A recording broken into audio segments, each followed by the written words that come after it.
हम्म, आले जन्मा आले आले भीमबाळ, आले जन्मा आले आले भीमबाळ, या सख्यानो द्या झोका जरा, या सख्यानो द्या झोका जरा, आले जन्मा आले आले भीमबाळ। नमस्कार, मैं Bhimrao Lonare IBM TV9 news और WH न्यूज़ में मैं आपका स्वागत करता हूँ।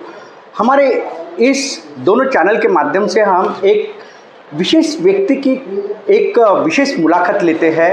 आज हमारे बीच मैं आपको बताना चाहूँगा, बुद्ध ही बुद्ध है, इस गीत जिसने लिखा शिल्पकार राजेश ढाबरे जी हमारे साथ में हैं।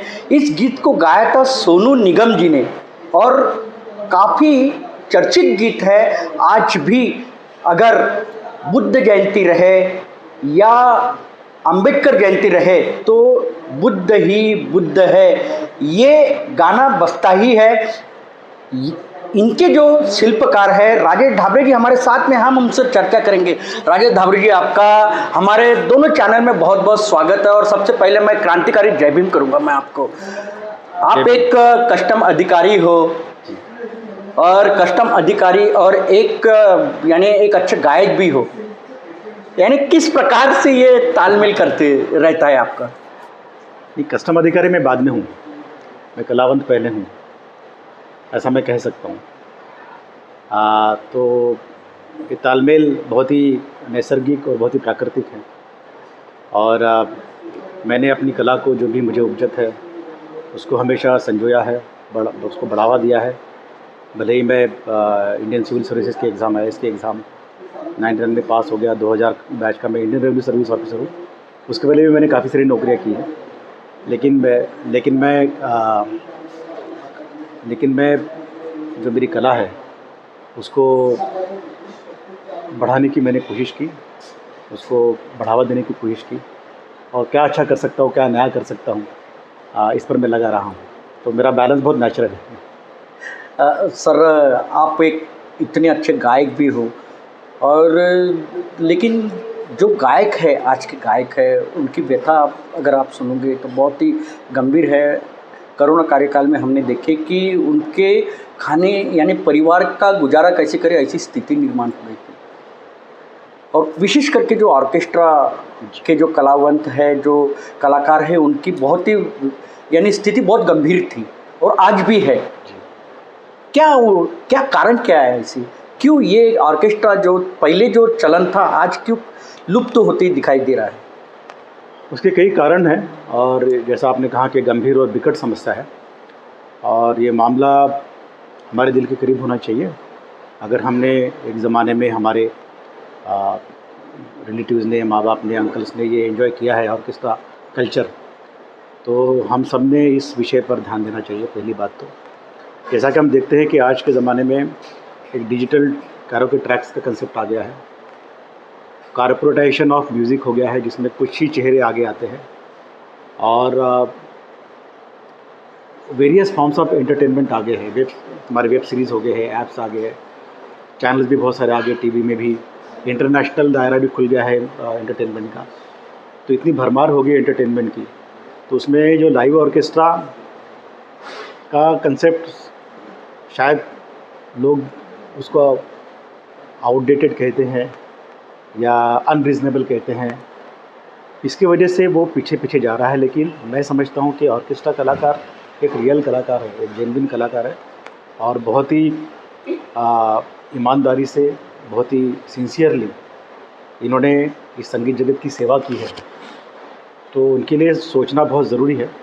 और ऑर्केस्ट्रा के ज़रिए जो लाइव एंटरटेनमेंट होता है वो आज भी उतनी ही ऊर्जा से उपलब्ध है। तो ये जो पीछे जाता हुआ जो ऑर्केस्ट्रा का जो सब्जेक्ट है, विषय है, जो चलन है, उसको हम ही लोग, आप और मैं मिलके ही उसको सामने भी ला सकते हैं, और ये होना चाहिए। किस प्रकार से अपन उसको यानी सामने ला सकते हैं, यानी क्या प्रयास कर सकते हैं सरकार के माध्यम से वगैरह? सरकार के माध्यम से बिल्कुल अच्छी बात की आपने। सरकार के माध्यम से ज़रूर हो सकता है कि ऑर्केस्ट्रा कलाकार जैसे शुरुआत में ऑर्केस्ट्रा के ग्रुप्स हुआ करते थे, उनका ब्रांडिंग हुआ करता था।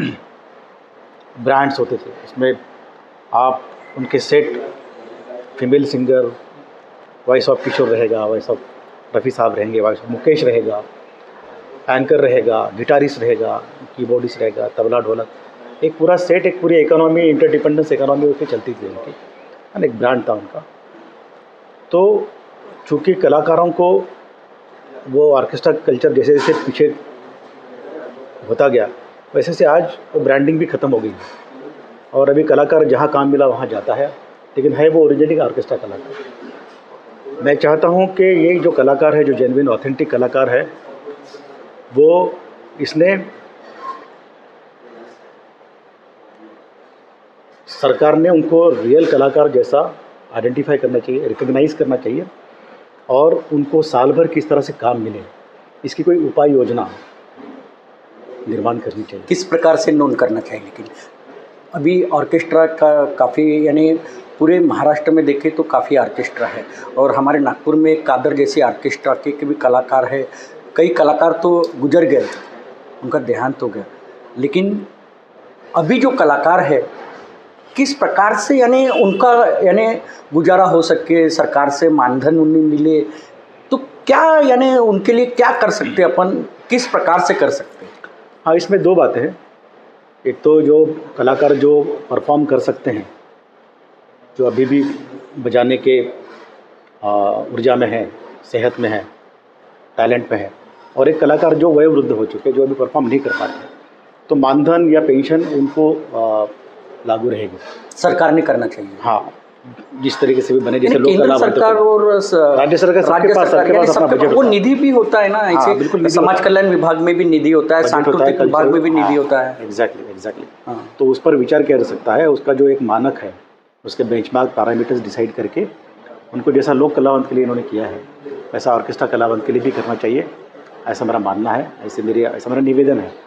लेकिन जो लाइव कलाकार है, जो अच्छा बजा सकता है, गा सकता है, एंटरटेन कर सकता है, उसके लिए मेरे पास ऐसा एक सुझाव है कि सरकार के अपने बहुत सारे कार्यालय होते हैं, बहुत सारे उनके ब्रांचेस होते हैं, और उनमें पूरे साल भर कुछ ना कुछ डेज इवेंट्स होते रहते हैं।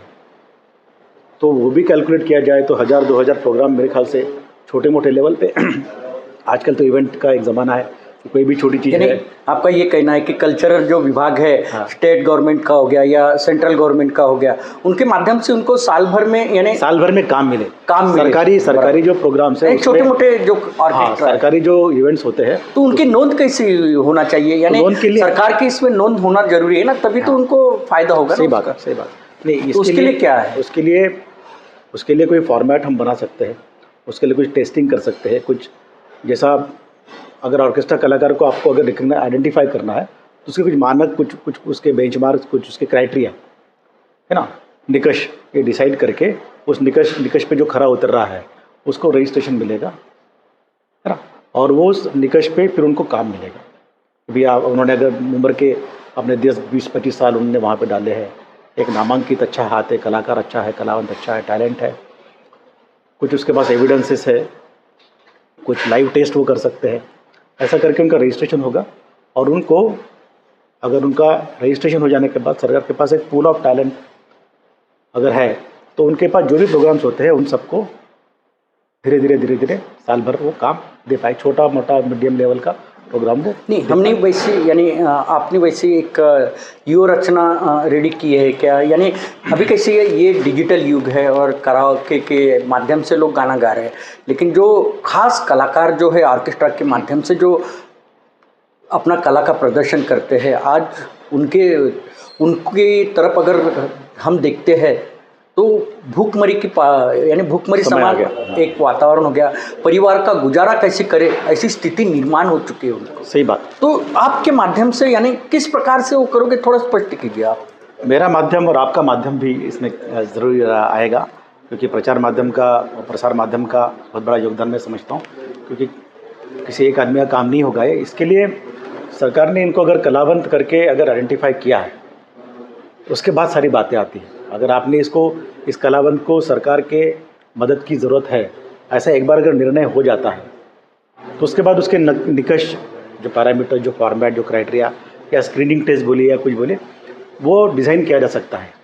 और वो कोई बहुत डिफ़िकल्ट बात नहीं है, वो कोई बहुत कठिन प्रोसेस नहीं है, जो मैं समझता हूँ। कितने यानी कलाकार होंगे जो ऑर्केस्ट्रा में काम करते हैं? नागपुर में 1000 और महाराष्ट्र में तो हमने एक बार अगर नागपुर की बात की जाए तो कितने होंगे? 1000 के ऊपर तो यहीं पे होंगे, लेकिन जहाँ तक मुझे लगता है 30,000 कलावंत यहाँ पे, मुझे तो ऐसे ही पूरे महाराष्ट्र में हमने एक बार कुछ सर्वे किया था, जो कलावंत जिनका सोर्स ऑफ रेवेन्यू या सोर्स ऑफ इनकम ऑर्केस्ट्रा ही है, ऐसे डिपेंडेंट फैमिली जिनकी संख्या करीबन 28-30 हज़ार के ऊपर जाती है, जो कि लार्जर चंक है।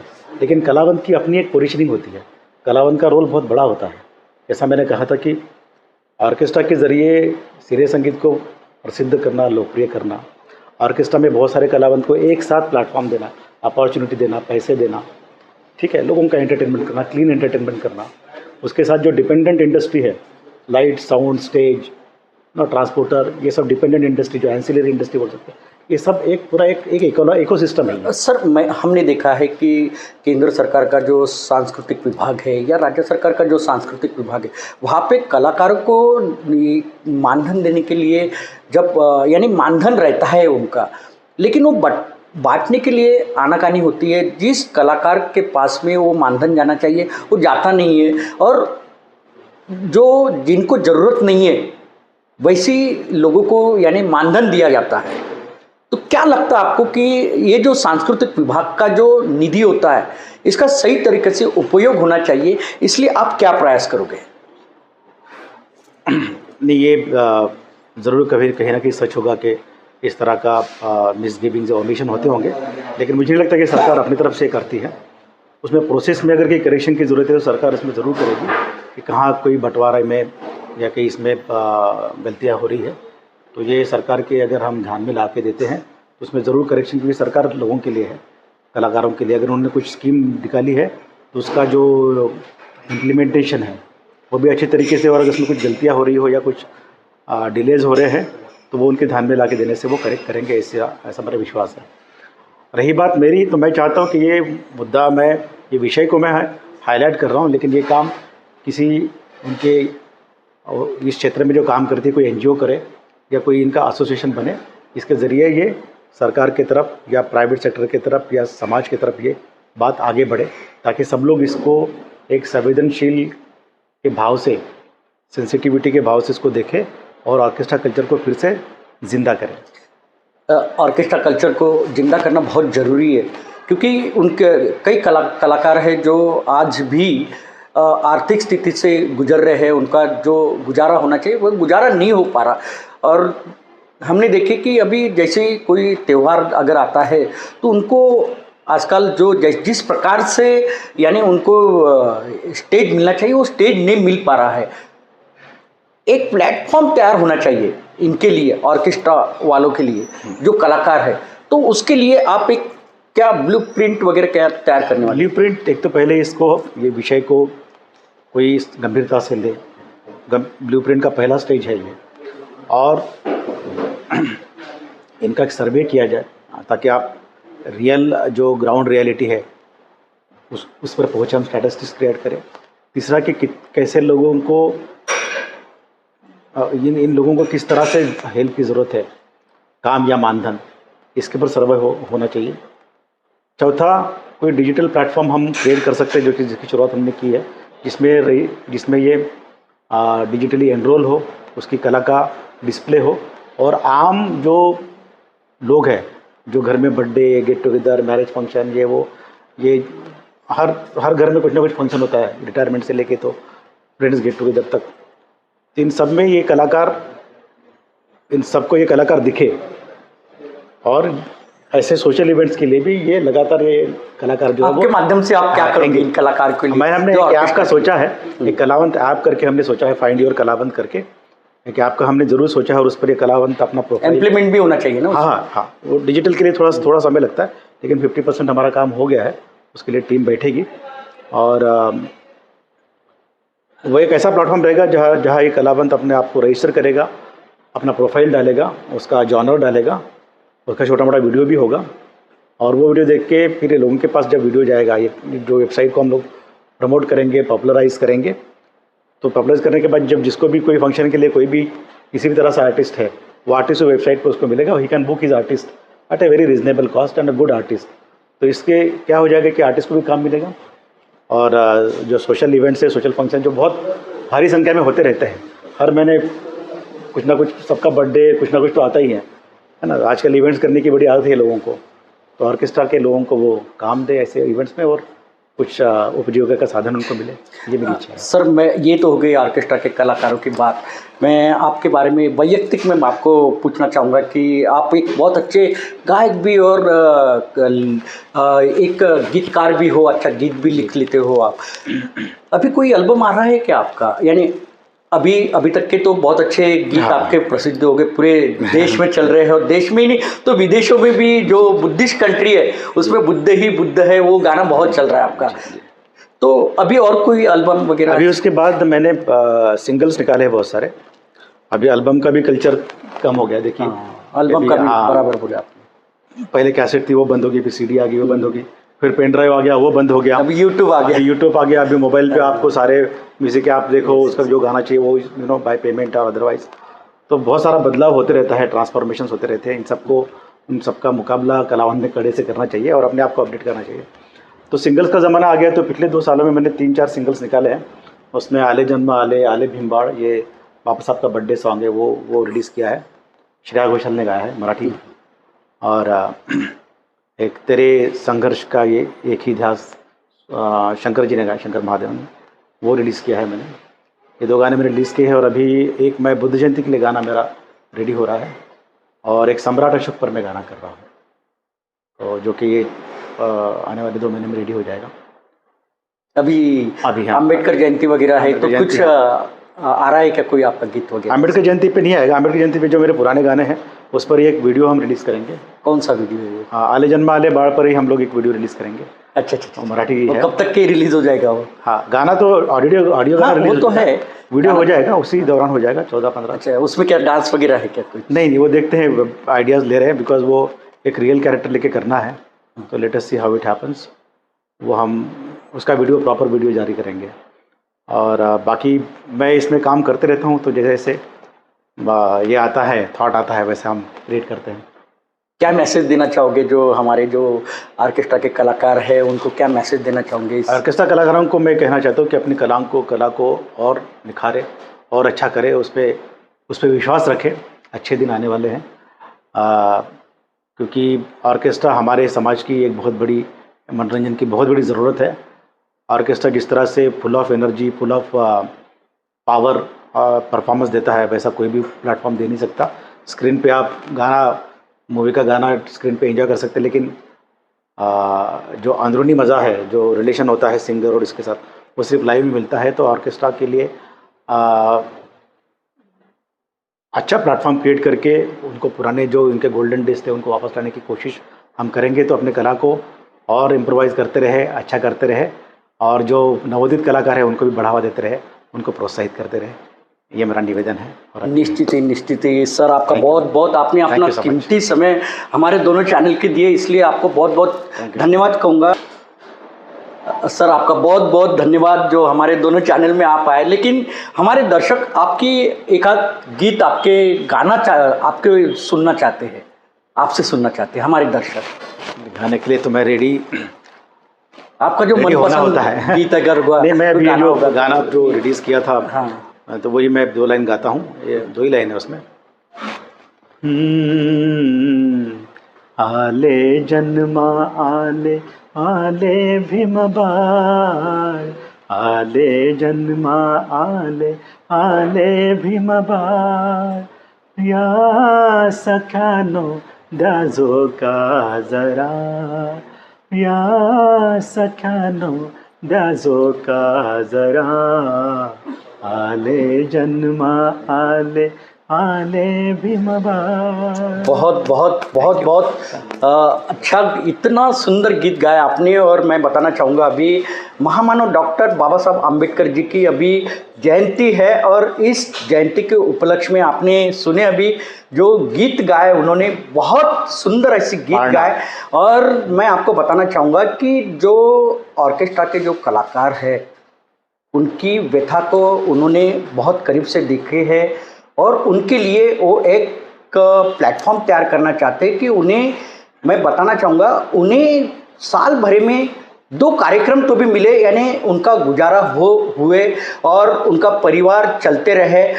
इसलिए उन्होंने एक प्लेटफॉर्म तैयार करने का संकल्प किया है जो डिजिटल प्लेटफॉर्म रहेगा और जल्द से जल्द वो अभी तो इन जो ऑर्केस्ट्रा कलाकार है उनके लिए ये प्लेटफॉर्म तैयार करने वाले हैं। सर आपका बहुत बहुत धन्यवाद। हमारे दोनों चैनल में आपने बहुत आपका कीमती समय दिए हैं, मैं इसलिए आपका बहुत बहुत दिल से धन्यवाद कहता हूँ। तो आप देखते रहिए IBM TV9 news WH news. हमारे चैनल को लाइक कीजिए, सब्सक्राइब कीजिए, आइकॉन बेल बटन दबाना न भूलें। धन्यवाद, नमस्कार और क्रांतिकारी जय भीम, जय किसान।